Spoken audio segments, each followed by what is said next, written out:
What is up, guys? It is Silver here, and welcome to episode 27 of the FIFA 14 career. Today we have a massive match at home against Manchester City. City are, of course, in front of us in the league table right now. And it was always going to be a tough game no matter where they were in the table, but because they're so close to us, it's just added pressure. And, well, we start this game off perfectly by having an early effort at goal, but Joe Hart was very much aware for it and denied him scoring a little bit of a similar goal that he did to Liverpool. It was a similar range and a similar distance, but it was unlucky. Christian Taylor on the ball, trying to do some fancy footwork, trying to find a way through. Just, holding it up, waiting for the players to move in the box. He whips it in, back post to Hatem. Hatem takes it down and then half volleys it, but it is very Hayward, and it was never really going to go in. Then Tim Krul makes a massive mistake, gifting the ball to Negredo, and the Spanish striker could not hit the empty net, so maybe Negredo is a big flop in terms of money spent by City this summer. But the defence is solid as always. Yaya Toure in there to tighten things up is just beautiful. I wish I had a player like Yaya Toure in my midfield. I mean, Sissoko does a great job, don't get me wrong, but he's no Yaya Toure when it comes to one-on-ones. However, Cabaye here picks up the ball, offloads it to Cheick Tiote, who's in the form of his life recently, been starting the last 3, 4, maybe even 5 games in a row, just to show you how good of a player he really is. Potentially the vice-captain, and he works up a move there, which ends up in a Joe Hart save, and the resulting player was offside. Still in the first half, Manchester City finally have their first chance. David Silva, the Spanish magician, just getting in the box, evading one challenge, evading 2 challenges, gifting the ball to Stefan Jovetic, and Jovetic scores against us again. He scored against us last time out in the first game of the season, and he scored against us again in the January transfer window. So Man City lead 1-0, a very undeserved 1-0. We were definitely the better team, having lots more chances, and Tiote nearly got us one back. Initially, the defence did really well to get back, but we kept the ball alive. Ben Arthur whipping it back post for Joe Hart to save, and again, the ball falls to Tiote. It was another good save before Cabaye was actually offside when he touched the ball, so that went out. Kensuke Honda was playing his first full debut. He got 90 minutes written on his account for the club, and he had a little bit of a role to play when Hatem Ben Arfa equalised right on the stroke of half-time. I could not have been any more on the dot of half-time. It was a little bit of a lucky goal. The ball sort of fell to Jonas Gutierrez. He directed it, not Jonas Gutierrez, sorry, Christian Taylor. He directed it towards Hatem Ben Arfa, and Ben Arfa took 1 touch to set himself and 1 touch to shoot, and it was just our luck that it went in. Then Dedrick Boyata, who of course I was interested in buying, gives the ball to Loic Remy, and if Loic Remy had managed a better cross there, Honda could have got his first goal for the club and perhaps even won us the game against Manchester City, but it's way too early to tell yet. It's only, well, not even an hour gone, and Loic Remy picks up the ball, a nice finesse shot, but Joe Hart again makes an exquisite save. That's why he's pretty much the world's #1 keeper, apart from Casillas maybe. But we were playing amazingly. Honda from the volley hits the bar. Only the first time he's really got involved in the match, and it was such a good chance. Gifting it a nice little 1-2 to Ben Arfa, gifting the ball back to him on the volley, and he hits the crossbar. Joe Hart was well and truly beaten, but then Manchester City show their class and their depth that they have. Navas and Aguero coming on, 2 world-class players. And again, we were trying to get Honda involved in every move, trying to instigate the attacks when he goes forward, but his finesse shot is a little bit off. And, I decided to keep him on. Cisse and Gutierrez replaced Christian Taylor and Loic Remy. Loic Remy, I felt, had a good game up front, but he's running a little bit out of energy, so, why not sub him? Cisse is normally the sort of player who's getting on the end of it. He's not, delivering them, but Cheick Tiote managed to get his forehead to it.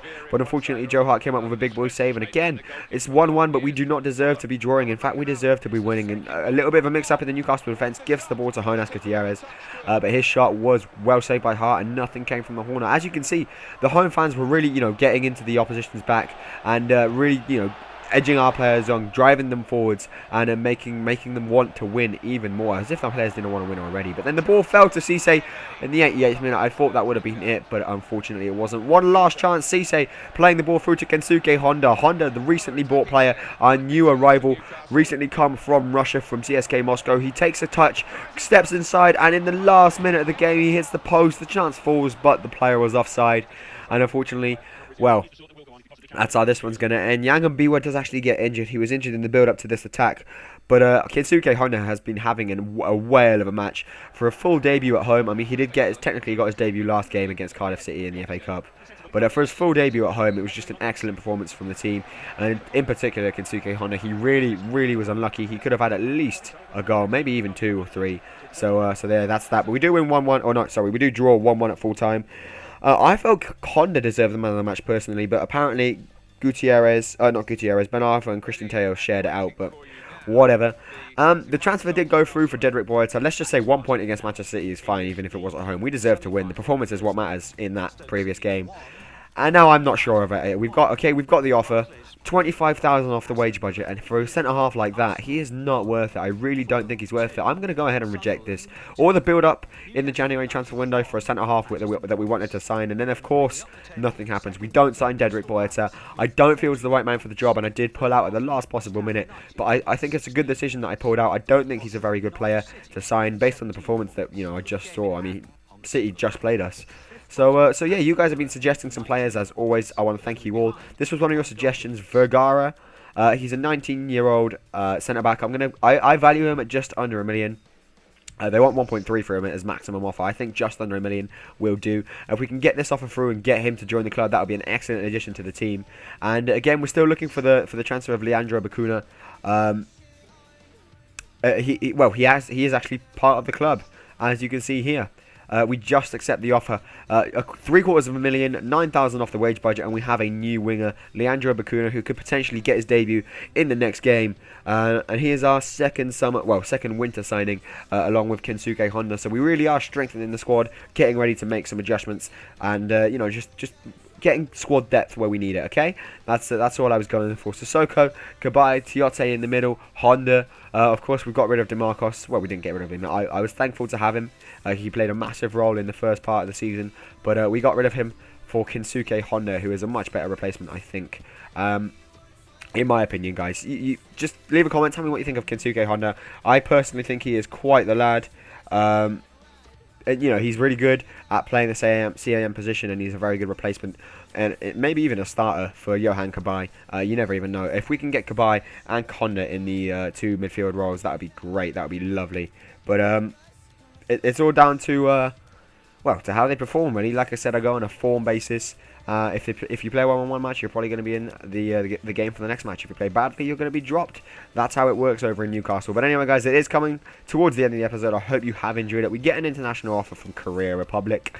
I'm going to respectfully deny that. I'm going to wait for my chance to get a big national team, and then I'm going to go with them. Our next match is against West Ham.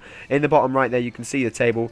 Newcastle, after that draw, we are in 4th place. City are actually behind us, so they were behind us when we started. They're in 5th. Spurs have climbed the gap to 3rd. They are equal on points, but they have a better goal difference of 2. And Man United have a game in hand, and they are 3 points ahead. So it's tight at the top. We'll see what happens. But anyway, guys, I want to thank you for watching. If you have enjoyed it, if you could please leave a like, I would greatly appreciate it. Apart from that, guys, I will see you in the next episode where we do some more transfer stuff. Bye!